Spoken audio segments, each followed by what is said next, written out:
Yeah. Hello. Am I audible? Yes, sir. And my screen Your is video visible is to not everyone? visible, sir. Yeah. I mean, there's some issue with my camera, but my slides are visible, right? Yes, sir.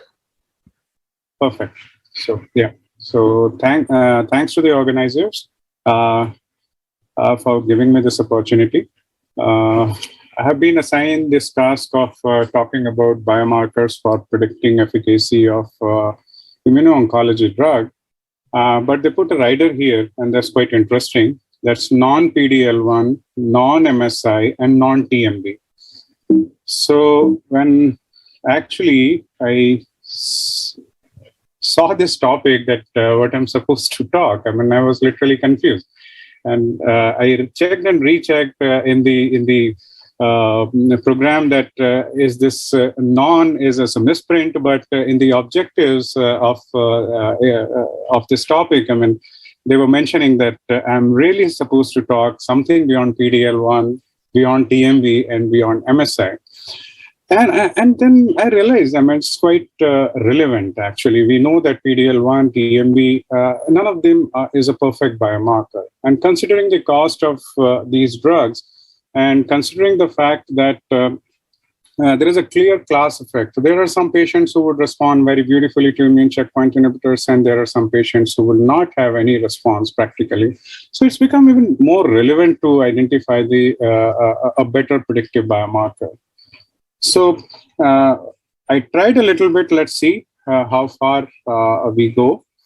So first, let's look at the genomic predictors. Are there any genomic alterations which can predict for a good response or a bad response to checkpoint inhibitor? And first and foremost, the most important one that each of us should remember that immune checkpoint inhibitors are not the best treatment for patients who have a driver mutation.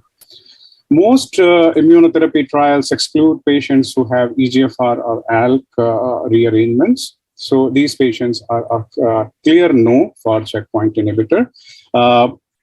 There is a lack of data for other uncommon driver mutations. We do have some retrospective studies, but most of these informations are based on retrospective analysis only. And this is one of them. This is from the French group, where they looked at, this was a pooled analysis for these rare mutations, particularly BRAF, HER2, MET, and RET alterations. And if this is the overall survival, if you look at the overall survival for this entire population was 16 months. It seems that probably BRAF, which is, we know that's more common in the smoking populations, particularly V600E seems to be benefiting a bit more, but and not so with V600E. For MET, again, it's a very modest benefit, and HER2 is again quite modest, and there's very limited data for that. But this is again a retrospective analysis of a very few patients. But this is the bottom line which we should remember, that patients, even if they have a rare driver mutations, probably the targeted agents are the best treatment for them and not the checkpoint inhibitor. There are two considerations when we decide therapy for these patients. One is obviously the lack of benefit with checkpoint inhibitor, and another is the drug-drug interactions. Even when we use checkpoint inhibitors in patients who have already been treated with TKI, we need to be aware of the drug-drug interactions. There are certain toxicities which increases after use of tyrosine kinase inhibitors. Then we know, all of us know about this phenomena that's called hyperprogressive disease. And there's a few genomic predictors, and particularly to highlight is MDM2 and MDM4 amplifications and alterations in EGFR genes. So these two alterations are typically associated with hyperprogressive disease. And if we have access to this information before deciding treatment, that would certainly help. It's best to avoid checkpoint inhibitor in these patients. Another gene alterations which is of interest while deciding patients for checkpoint inhibitor is presence of STK11 or LKB1 mutations. These mutations are common, and more so they do coexist with KRAS mutated non-small cell lung cancer. We know that KRAS mutated non-small cell lung cancer benefits with checkpoint inhibitor a bit more as compared to others. But when there is a coexistence of STK11 mutation along with KRAS, you need to be careful. This is again data from, this is again a retrospective analysis when people found that KL stands for both KRAS and LKB1, KP stands for KRAS along with P53, and K stands for KRAS alone. If you look at the response of checkpoint inhibitors, so patients having coexistent LKB1 or STK11 mutations seems to be least benefiting with immune checkpoint inhibitors as compared to the other patients. And this also translates into the survival benefit which they derive from checkpoint inhibitors. So presence of STK11 confers some sort of a resistance to checkpoint inhibitors. And if you have this information in your the sequencing data, that would certainly be helpful. And now we are moving towards comprehensive genomic profiling. And this is very interesting paper which has been very recently published in Nature Communication. And this is based on the whole exome data. So what they have found that there are several genes which are particularly, if they are altered, and there are several pathways if they are affected, so they can predict for immune checkpoint inhibitor benefit. And based on these gene alterations and the alterations in these pathways, they have come up with a classifier. It's a genomic classifier, you can say, this cancer immunotherapy response classifier. And based on that, you can segregate patients who would benefit or who would not benefit. And it seems that here you can see the ROC curves. It seems to be performing even better than Foundation 1 TMB estimation. But this is again a preliminary data. We need to have more validation studies for these kind of predictor. And we need to be aware that this is based on exome data. But yes, there's an additional improvement in terms of sensitivity and specificity over and above TMB by using this comprehensive classifier.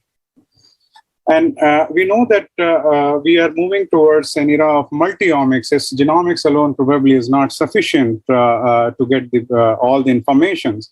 And that's particularly true for the predictive biomarkers of immune checkpoint inhibitors. And probably the multimodal approach would be the way to go. And this very interesting paper published last year in Nature Cancer does show that a multimodal genomic approach using mutation burden, the tumor purity in the specimen, presence or absence of a receptor tyrosine kinase mutation, and the smoking-related mutation signature, along with the HLA variant, which is there in the patient, would probably segregate the responders and non-responders better than any particular assay used alone. And similarly, a very interesting blood-based assay have been developed from the group in Sloan Kettering. And this is based on evaluation of pretreatment ctDNA, along with the transcriptomic profiling of the circulating immune cells, and also the ctDNA clearance after 4 weeks. So based on that, they have come up with this score, which they call direct on. And based on this assay, you can actually identify with reasonably good precision your patients who would benefit or who would not benefit with checkpoint inhibitor. And as the technology is improving, and this is the era of artificial intelligence, we can actually even use exhale breath analysis using electronic nose to identify patients who should be the candidate for checkpoint inhibitors. And it seems that based on this exhale breath analysis, you can identify these patients with a reasonably good sensitivity and specificity. When you can use your radiomic approach and analyze your baseline CT scans or PET scans images to select your patients for checkpoint inhibitors. This is another very interesting study which was published a couple of years back, that you can basically PD-L1 blockade leads to reversal of T cell exhaustion.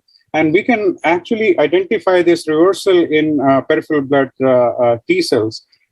This is based on this preliminary data that if you take, if you see from as compared to the baseline, after treatment with PD-L1 blockers, after 2 to 3 weeks, there is an increase in peripheral blood cytotoxic T cells, which are Ki67 positive, that is, which are more proliferative. So this spurt in peripheral blood cytotoxic T cells actually correlate with the benefit with checkpoint inhibitors.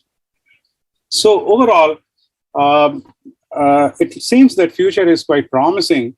So far, none of these biomarkers which I've just discussed are ready for a routine clinical practice because of various reasons. And genomic predictors are certainly useful. We do have some, like in this current era when we are doing a comprehensive genomic profiling for most of our patients, probably identifying some of these candidate genes and candidate alterations which confers resistance to immunotherapy or which can predict for hyperprogression. So these patients should be best avoided. And multi-omic approach is certainly the future. Probably that's the best way to go. And blood-based dynamic markers seems quite promising, and it can help us in selecting patients where to stop early for futility, particularly for these expensive treatments. And artificial intelligence certainly would improve our prediction capabilities in future. Thank you very much.